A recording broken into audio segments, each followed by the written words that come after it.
Hello and welcome to another Do As We Do Friday. Thank you for joining us. We're going live with another great educational topic today. We will be talking to Dr. Robert Love, and he's going to be educating us on how he is treating and reversing dementia slash Alzheimer's and how he got into that line of business. So I'm super excited to talk with him. But before we do that, I wanted to remind everybody that we are going live from Facebook, YouTube, Twitter, the Do As We Do page. So wherever you're watching us from, make sure you leave a comment below. If you watch us on the replay, make sure you put hashtag and where you watched us from, hashtag replay. And don't forget that Do As We Do is a nonprofit, and we are here to help that family caregiver that has either been thrown into caregiving or knows it's about to happen and needs some financial help or even some education resources, things of that sort. That's why Do As We Do. That's why we're here. So I just wanted to remind everybody of that, as well as to, if you know a caregiver, please share this with them. If you are a caregiver, please stick around and ask them questions. And if you don't think you know one, I almost guarantee you do. So just so you know. But without further ado, I would like to bring on our guest, Dr. Robert Love. Hello, Dr. Love. Hello. It is such an honor to be here. Thank you so much for inviting me, Kimberly. Oh, thank you for joining us today. So, because I never like to mess up anyone's, introduction, I always let our guests tell our audience a little bit high level about who they are, where they're from, and all that great stuff. So, Thank you. And so before I get into that, I just want to tell everybody here, Alzheimer's is optional.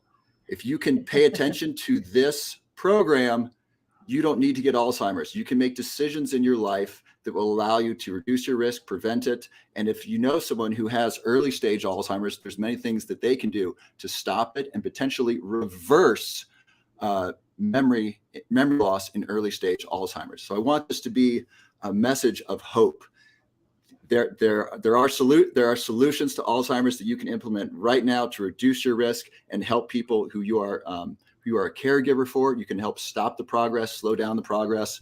And so I just really want people to understand that, because once they understand that there's a possibility for hope for this, what was a hopeless disease that was affecting so many people, the possibilities are endless of what we can do to keep our minds and brains healthy. And then life becomes really interesting after the 70 and 80 mark, because we're not destined for dementia. So I just want people to know Alzheimer's is optional. You can do this. And I hope I give you some tools to do that. It's optional. It's not a normal sign. It's not normal, right? Like everybody says, or the past books and past research and all that other things that people say, oh, this is a normal part of aging. That's not true. I'm frustrated with mainstream medical science and mainstream medical care. And I want to acknowledge many doctors out there are doing their best. They're seeing patients 8 hours a day. They're trying to be a good wife, father, mother, children. They don't have time, or they think they don't have time to learn the new current science regarding Alzheimer's disease and dementia, and even in their own specialty, whatever else it is. So a general practitioner, I don't expect them to know these things. I just want them to take good care of their patients and say, I don't know. If someone says, can I prevent Alzheimer's? I want them to say, do you know what? I don't know. Yeah. Here's a specialist. And so I don't want to fault individual doctors. I'm really upset with the practice as a whole, because it's so based upon what's the accepted practice. Right now, the accepted practice is give you drugs that don't work. If you have Alzheimer's, tell you have Alzheimer's, that you're going to die. And give you nothing that works. And give you drugs that don't work. Yeah. That's the standard practice. And you can ask a doctor, is that the standard practice? They'll say, oh yeah, that's what we're told to do. And it's no longer funny. It's tragic. But so I feel you on that, Kimberly. Real briefly, I was a neuroscientist and coach working with attention deficit disorder. I have ADHD. I've had it throughout my life. Nice. Virtual high five. Yeah. We're extra smart. Yeah. and extra energetic. I wouldn't trade my ADHD if I could. It's great. And so my girlfriends might say something different. They say I'm a little bit difficult. So I came home 3 years ago in November, and to my parents' house to help my mother after her back surgery. And I started noticing my parents weren't as mentally sharp as they used to be. I started looking around at what was happening, and I noticed they ate a lot of sugar. Ugh. And so I started plotting and scheming, how can I get them to eat less sugar? And then my research expanded to, my goodness, what can I do to help my parents prevent Alzheimer's disease and other forms of dementia? I have I had two grandparents who had dementia, one on my father's side, one on my mother's side. And one was Alzheimer's disease and one was dementia unspecified that would probably be classified as Alzheimer's. That was actually, he got that from dry cleaning chemicals. He was a dry cleaner, and toxins. Yeah, exactly. And so I became worried about my parents, and I switched my focus from attention deficit disorder to preventing dementia. And which a lot of people don't get means memory loss. It's a symptom of 100 diseases, right? Or like, if you have a stroke, you can have dementia. So like, just want to throw that in there. Yes, there's a couple types of specific dementia. So there's what you just mentioned, vascular dementia, which is a fancy way of saying a stroke, which is when the brain is deprived of blood and therefore oxygen and nutrients, and part of it dies, often dies, and it's difficult to regenerate, and people lose motor function or memory loss. And then there is the most common type is Alzheimer's disease. That I think is 3 times more than anything else. And then there's dementia with Lewy bodies, which is a type of dementia that's kind of a hybrid of Alzheimer's and Parkinson's disease. It has the plaque associated with Alzheimer's disease, and it has tremors associated with Parkinson's disease. Okay. If I said that correctly. So it's got the plaque of Alzheimer's, the tremors of Parkinson's, and we don't know what causes it or how to help with that one.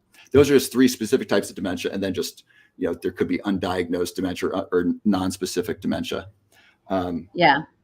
And I also read that you could also have dementia if you are an alcoholic or is that like that was something else that, I think there was what's the other one? Huntington's?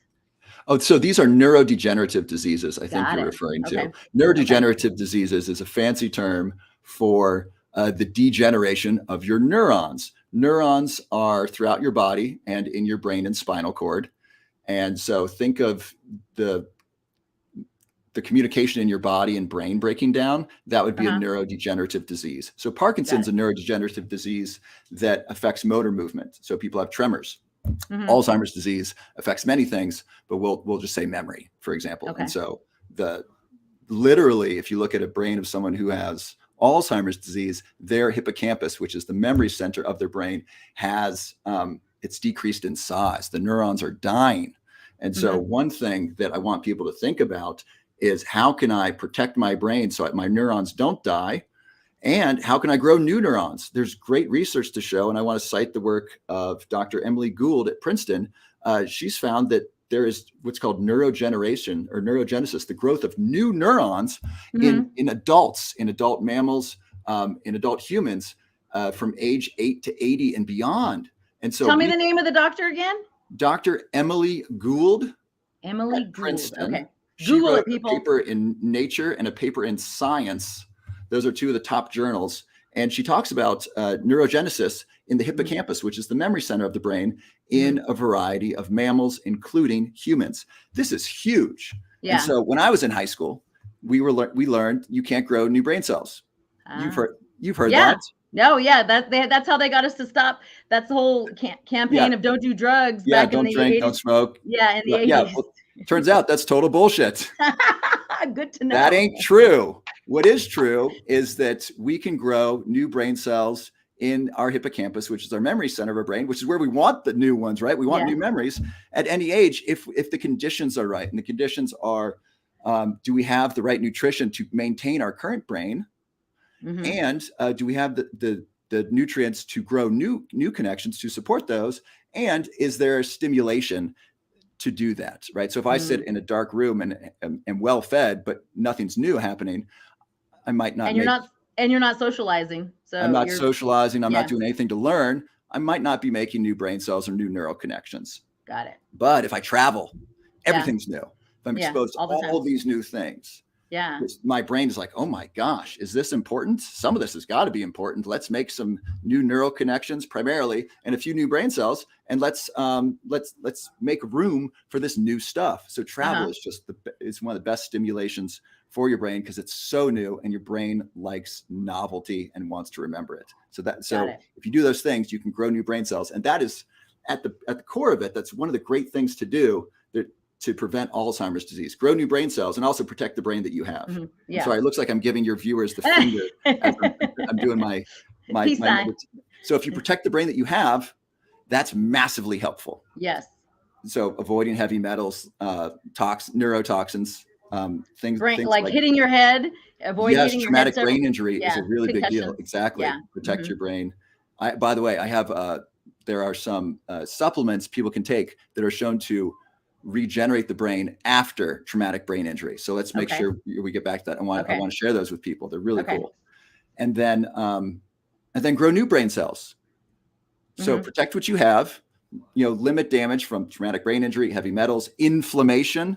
Yes. And then make sure your brain has the right growth factors, right nutrition, and then exercise your brain with learning. That's the secret sauce to having a healthy brain as we age and greatly reducing the risk of Alzheimer's disease. Yes, sleep is so important. Yeah. If I could recommend just two things, it would be exercise and sleep. Okay. Because if exercise were a drug, Bill Bryson, who wrote a great book, The Body, he says this: if exercise were a drug, it would be the best-selling drug ever. Wow. It does so many wonderful things for us. That we don't realize. Oh my gosh. There's like neuroprotective biochemical things it does. I have trouble remembering all of them. It helps heal blood vessels. It helps grow new blood vessels. It helps stimulate the growth of growth factors for new brain cells. It reduces stress. It improves sleep. It reduces the risk of diabetes. It helps with maintain a healthy weight and healthy mood and optimism, and improves your immune system. And every major system of your body basically benefits from healthy exercise. And same thing with sleep. Every cell of your body benefits from healthy sleep. And so if you're not exercising and you're not sleeping well, start there. Those are free, and those actually save you money because then you're not spending money. Yeah, there you go. Right? Yeah. It's important. I didn't realize how important sleep was until I got into I used to think that, I can sleep when I'm dead, or, I only need 5 hours and I'm good. And then probably right about COVID, I realized that that's not true, and that I'm the best after I've had, 7 to 8 hours. I don't want to go over that, but it definitely just, I feel, and after I take a quick little power 20-minute nap, if I'm having if I get up too early and I'm having a day, like if I can close my eyes for 15 minutes, either fall asleep or meditate, whichever one, but I usually meditate laying down anyways. So I'm, after that little, snooze, my brain is tingling. It's working. So naps are great. Do we want to talk about sleep a little bit, or I want to make sure that we address whatever questions you have or what's most effective to your audience. Yeah. Well, like you okay. So you were talking about you started seeing, you switched from, ADHD, specializing in ADHD to researching and understanding Alzheimer's disease. By researching, I mean reading the research and understanding it, trying to put it together and see how I could use it to help people. Okay. So how is that, like, so what have you started seeing? What things besides, is reverses, early stages dementia? If you do, besides the sleep, obviously we know exercise is important. What other things that you can, resource wise, even some of the supplements, can you talk about? Absolutely. And what I'm going to share with you is not only helpful for reducing the risk of Alzheimer's disease, it's helpful for reducing the risk of basically almost every preventable disease. Okay. And most types of dementia. It's very unlikely to increase your risk of any disease. It's likely to help with all forms of dementia and neurodegenerative disease, and it's specifically helpful with Alzheimer's disease, but it's likely helpful with all of them. I don't know every disease, and so I don't want to make that broad claim, but this is really, really healthy stuff. Okay. And I want to cite the work of Dr. Dale Bredesen. He's a medical doctor from UCLA Medical School and the Buck Institute of Aging. He cracked the code of Alzheimer's disease. He's been studying Alzheimer's disease for 30 years. And if you're familiar with the way scientific trials are done, you do a double-blind placebo-controlled study. Here's a supplement. Does this supplement prevent Alzheimer's? Well, actually, we can't use this one because it's got multiple ingredients. Fish oil. Does fish oil prevent Alzheimer's? I don't know.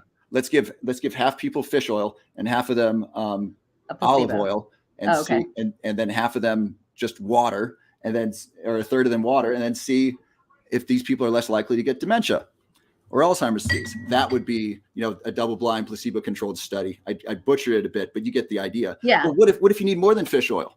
So work by Dr. David Smith at Oxford found that if you take fish oil and a B vitamin, those people have a 30% decreased risk in Alzheimer's disease.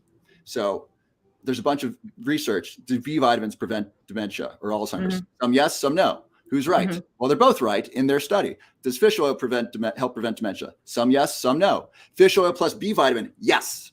Okay. So dementia, the brain is the most complex organ in your body. Alzheimer's disease is the most complex disease in the most complex organ of your body. Wow. Mainstream medicine, the pharmaceutical industry, and most doctors are trying to solve Alzheimer's with a silver bullet, with a one thing. There ain't one thing. Yeah. Folks. Yeah. There's not one solution to Alzheimer's disease because it's not one thing. It's multiple things. Just my family. Sample size of 2. One grandfather had Alzheimer's disease. We don't know what caused it. Another one had what would be classified likely as Alzheimer's disease today from chemicals. Yeah. They need different things. Yeah. And so I forget what the question was, but it just around the besides things people can do. Yeah. Right. Can so you ask said another fish question? Oil, fish oil, you said B12. What other things are? Oh, right. Dr. Dale Bredesen. So he's the one who cracked this code. He did he did a systematic study adding many things. So he did diet and exercise and sleep and stress and learning. And let's get your hormones correct. Let's work on your mouth health. Let's, optimize your nutrition. So there are single factors that are big. I'll give you one that's really interesting. But generally speaking, we need to optimize our total body health because there's different causes of Alzheimer's. I'll get to the 6 causes of Alzheimer's disease, the 6 types. That's just a helpful framework. And then we can talk about ways to prevent them. And then if we want to tailor this specifically to people taking care of loved ones who might have early stage Alzheimer's, some simple things they might do that could be helpful. That work. So by the way, I want to recommend his book. I'll say it again at the end. The End of Alzheimer's Program. If you have a loved one who has memory loss, please get it. Please. I think I have it in my audio book. Fantastic. Yeah, I would recommend the actual book so you can highlight it and reference it because there's important things you want to look up, like what foods to eat or what supplements to take or tests. You want to. I'm setting up some tests for some clients.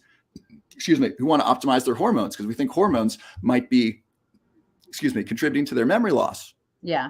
And so you got to look at what tests to take and what levels you're looking for. So anyway, recommend his book 1,000%. If you don't like it, you'll contact me on TikTok and say, I bought the book. It's terrible. I'll ask you to send it to me and I'll totally reimburse you. There you go. Reach out to Dr. His handle is Robert WB Love, everyone. So now you know where to go. I do really short videos that are trainings on how to prevent Alzheimer's disease with science. Okay. So I recommend his book for absolutely every person who wants to prevent Alzheimer's. He's done it. He's reversed cognitive decline in 280 documented cases. And he's published this data. He's put his reputation on the line. And he says, look, if you want to manipulate fish oil and try to solve the most complex disease, go right ahead. It ain't working. He's working on basically every facet of the human body, and that's working. And so it's a total body approach. The most difficult thing is diet. If you can get your diet under control, you can do the rest. The rest is, improving your sleep and exercise and taking certain supplements. The diet, as America's an obese country, and I don't know if most people know this, our life expectancy has been declining declining for the Wow. last, I think it's 5 years now, maybe more. After World War II, our life expectancy was increasing 25% of a year every year. So every 4 years, we were getting a year older on average. It's going down. We're the richest country in the most advanced technological age ever. That's, I don't want to say that's shameful. That's ridiculous. And that's horrible. And that needs to be investigated. And a lot of it's our food supply. And so if you get your food under control, you can protect yourself from all the bad things in food. There are lots of them, and give your brain the nutrition it needs to thrive. Yeah. So what are the 7 or 6 or 7? Yeah. So 6 types of Alzheimer's disease. Yeah. So number 1 is inflammation. Okay. Number 2 is nutrition. Your brain needs the right energy to energy and nutrients to grow and maintain new brain cells. Number 3 is there's cardiovascular. So interesting study. People who take Viagra are 69% less likely to get Alzheimer's disease. Why is this? Well, the study doesn't say why. It just says this is a thing. So my theory, which others have, is it Viagra improves blood flow. Yeah. That means blood is getting not only to your fun, happy parts, but to your brain. Yeah. More blood flow to the brain means more nutrients, more oxygen, less of a risk of Alzheimer's disease. Also might be cleaning out stuff as well. So cardiovascular, there's traumatic brain injury is another one. Toxins are another one. So heavy metal toxins. And there's one final one that I'm missing while we're on here. I'll come back to that. And so with each of these types, what we want to do is you want to figure out where your risk factors are, and then address each of these types one by one. So inflammation. The last one is insulin resistance, diabetes. So Alzheimer's disease is often called type 3 diabetes. Pretty true. In fact, I was reading this in Dr. Dale Bredesen's first book, The End of Alzheimer's. His second book is The End of Alzheimer's Program. I recommend that. It's the updated version. They basically made mice diabetic. They injected something that immediately made them insulin insensitive, meaning they didn't use insulin and they were basically diabetic. They immediately developed Alzheimer's-like symptoms. And think about it. If you have diabetes, what does that mean? It means, 1, your body is not using energy effectively. Body's not using energy effectively. Your brain's not using energy effectively. That's a problem. If you don't, your brain doesn't have energy, that's basically instant brain fog. If it doesn't get better, it falls into every day. I'm like, boy, I'm getting old. I'm 60 and I can't remember stuff. And it's from lack of energy in part. Also, other growth factors. There's something called IGF-1, which is insulin growth factor 1. And if that's off, your brain needs that to grow as well. Interestingly, exercise helps with IGF-1. So exercising helps with that part. So that's one example. So diabetes, you want to reverse diabetes. There's great data on the keto diet. The keto diet has helped reverse diabetes in thousands of people. What about intermittent fasting? Yes, great. Intermittent fasting is great.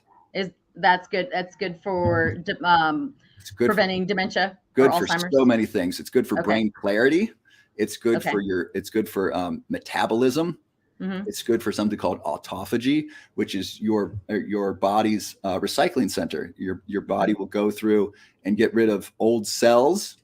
Often called, these could be senescent cells. That means, like Dave Asprey calls them, zombie cells. These are cells that are old and aren't working properly. They're taking up room. So they basically eat food, but they don't perform their duties. And so your body finds them and eats them, consumes them, gets rid of them. So you get rid of these unhealthy cells. It's also great to help reduce the risk of cancer. Fasting. If someone has cancer, I'm not a medical doctor. I'm not giving you medical advice. Talk to your medical doctor before doing anything that affects your health. Yeah. And research shows that fasting 24 hours before chemotherapy improves the results in 2 ways. Number 1, it strengthens your current healthy cells. It hardens them to the chemo. Chemo's poison. So we shoot you with poison. It kills cancer, but also hurts other cells and has great side effects, sometimes lasting a long time, a couple days, depending on what it is. Fasting reduces those side effects and it protects your healthy cells. Okay. And it weakens the cancer cells. Cancer cells love sugar. They don't have the capacity to generate to fast, to go without sugar. They start dying. They get really weak. When there's no sugar in the body, or when there's limited sugar in the body? Exactly. So you fast for 24 hours, your cancer cells are starving and dying, and then the chemo comes in, and your healthy cells are like, hey, we're strong. We got strength with that fasting. No problem. And the cancer cells are really weak, and they die. And then fast 24 hours after chemo. So you fast 48 hours total, greatly reduces side effects, greatly improves results. I don't know why every oncologist, I don't know why the chemotherapy companies don't insist upon this. People will fast for 2 days if you tell them this will reduce the incredible pain and suffering you're going to go through if you go through chemo. And this is really simple. And I've shared this with the head of radiology of a major university. And I was like, dude, does this make sense? Yes. Here's a paper published in a major journal. Does this make sense? Yes. Why aren't you telling people this? Well, I don't know. This is not quite the standard. I don't know what to tell you. Like, here's the data. It makes logical sense to you. Why don't you make the standard practice in your hospital tomorrow? Yeah. Do you think they're worried about liability? Probably. I don't know how liability works as a medical doctor. And the person I'm referring to is a very nice person. He's very competent, and he's a good person. And some people are, for whatever reason, being in large institutions, people are stuck in what they can and cannot do. Yeah. Even if it's the best thing for patients. Unless it's the regular practice, it's not implemented, which means it's really difficult to implement the regular practice. So I'm looking at time. I'm looking, we're quickly running out. Okay. So diabetes, the keto diet's really great. Fasting is great.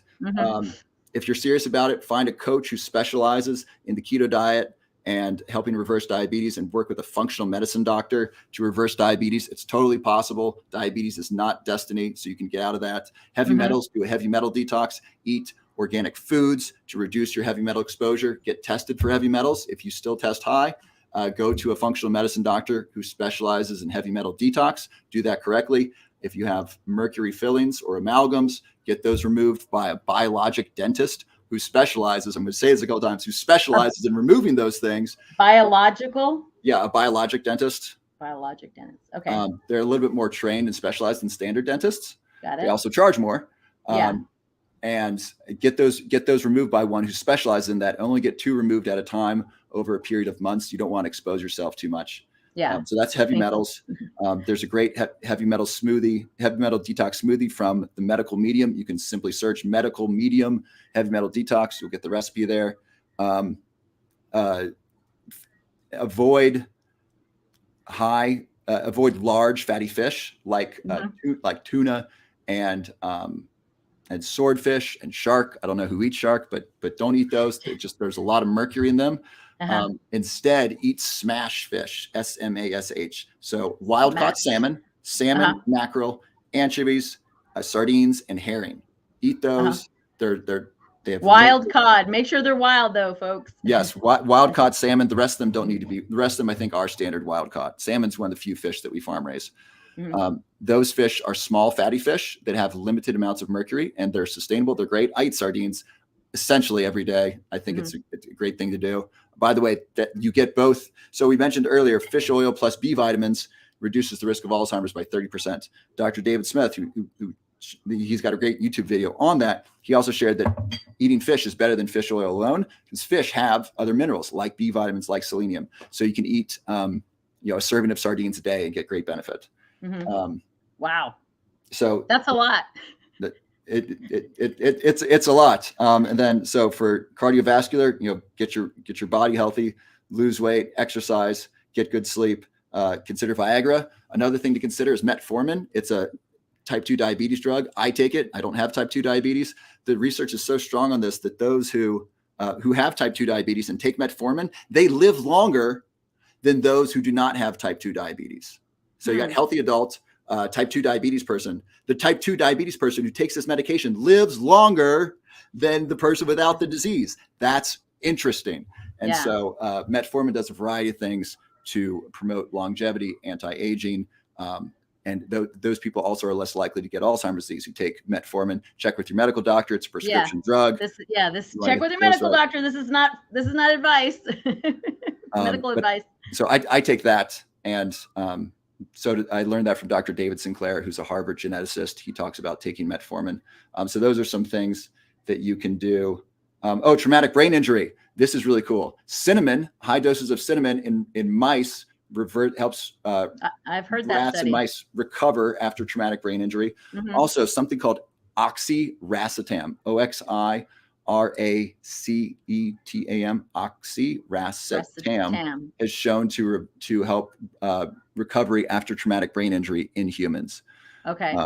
I think it might have been paired with quercetin, or Google it. Is that you have to talk to a medical doctor through that, or can you? Interestingly, aniracetam and oxiracetam are two what are called nootropics, which are smart drugs. These are drugs that improve brain performance that used to be prescription drugs, but are no longer in the United States. And so they're in the public domain. And so you can actually order them online. You can't order them from Amazon yet. That would be great. They're a little hard to find. They are fantastic. I took oxiracetam yesterday. I'm staying with someone who had a traumatic brain injury. I'm giving him oxiracetam. So they're not over the counter. They are nutritional supplements in the United States. In Europe, there are still prescription drugs, and they actually are prescribed for Alzheimer's disease. So if you go to Europe, you can say, I have Alzheimer's. I want some aniracetam. They'll say, here you go.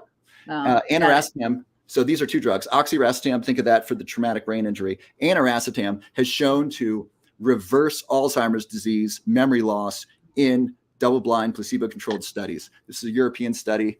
I forget when this was from. It's from, I think, 2010 or so.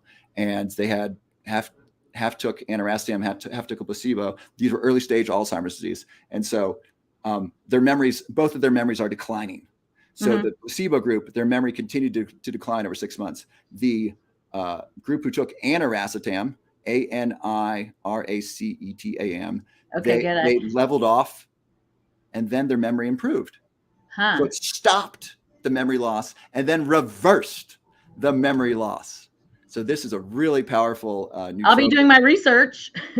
Great. I love it. It feels really good. If you're on ADHD medication, it works really well because aniracetam increases acetylcholine. Most ADHD medications increase dopamine. So it gives a more rounded feel than just what happens with the dopamine and the norepinephrine with your ADHD drugs. And it's really great. It's safe. I have my parents on it. I take it a lot. I'm headed to Burning Man. I'm bringing a bunch of that to share with people who want to feel good during the day. So I really recommend those things as well. I know I gave just probably too much for people. Please choose 1 to 3 things if you're still watching, and just work on those, and then come back and watch this later. And do your research, folks. Like, it's important to really dive in and do your research on whatever it is that, one of the many things that, we discussed. Again, do your research. Or if you have questions, you could also reach out to Dr. Robert Love and ask as well. Because yes, on my website there's a free gift.